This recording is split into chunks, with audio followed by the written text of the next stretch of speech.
Hello, welcome to 5 Minute Retro. My little attempt at recording some videos of games that I used to play when I was a kid, and maybe some that I didn't, all in 4K UHD, because hey, it's the modern world and these are retro games, but we want to see them in as high quality as possible. Now my first game is this one, which was a game I had when I was a child. It's called Munchman by a company called Grandstand. Although, as I understand, it was actually made under license in the UK by Grandstand in 1981, and it was originally made by a company called Tomy, and then there's Pac Man in the United States, and in Japan I think it was Puckman, that's P-U-C-K. But here in the UK we had this, and it was Munchman, and I had it, and so it's one of these little portable arcade games, the kind that were very popular in the 1980s. They run on four little C-type 1.5 volt batteries, and they go through batteries at a rate of knots. And they have, as we'll see, what I think is called a vacuum fluorescent display, a little VFD, a little kind of a bright, colourful display. But anyway, I'm waffling, let's get on with it. So we're going to switch it on, and it lets out a very loud beep, a shrill beep, and as you can see, we're off, and I'm Pac-Man down the bottom there. And one thing you'll notice straight away about this compared to, say, actually Pac-Man, is that when he goes backwards he doesn't turn around, and that's because these VFDs, they had a fixed template basically, so you can only have so many things baked into the template, and some clever designs, as we'll see later, because I've got more of these games with VFDs, with the VFD displays, use clever techniques to mask some of the limitations of the display, but not this one.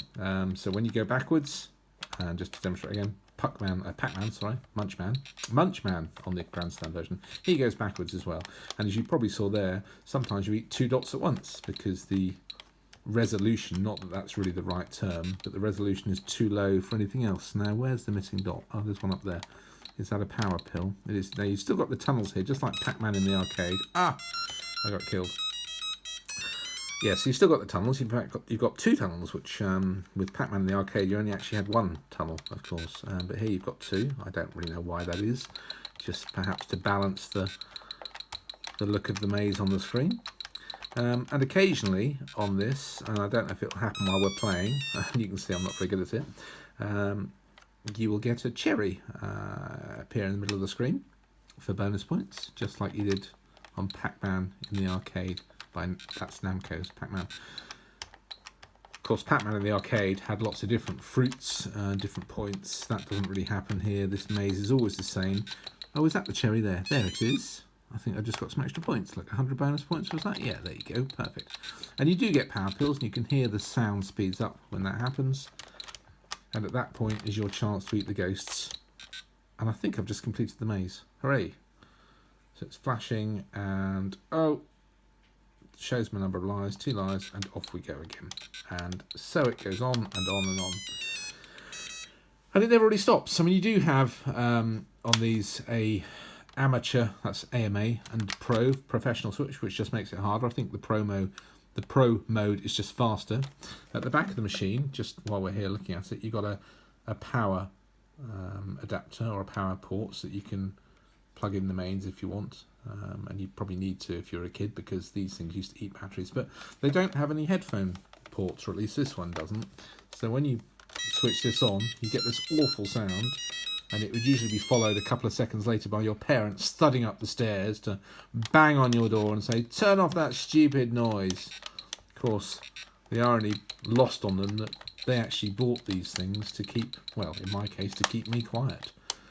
That didn't work, did it? Okay, so yeah, that's Munchman. I'm calling these 5 Minute Retro, and my intention is to try to keep them to 5 minutes. I think I've got about 10 seconds left, so I'm not going to ruin the first episode by going over 5 minutes, so I think we'll call that the end, and until next time, happy retro.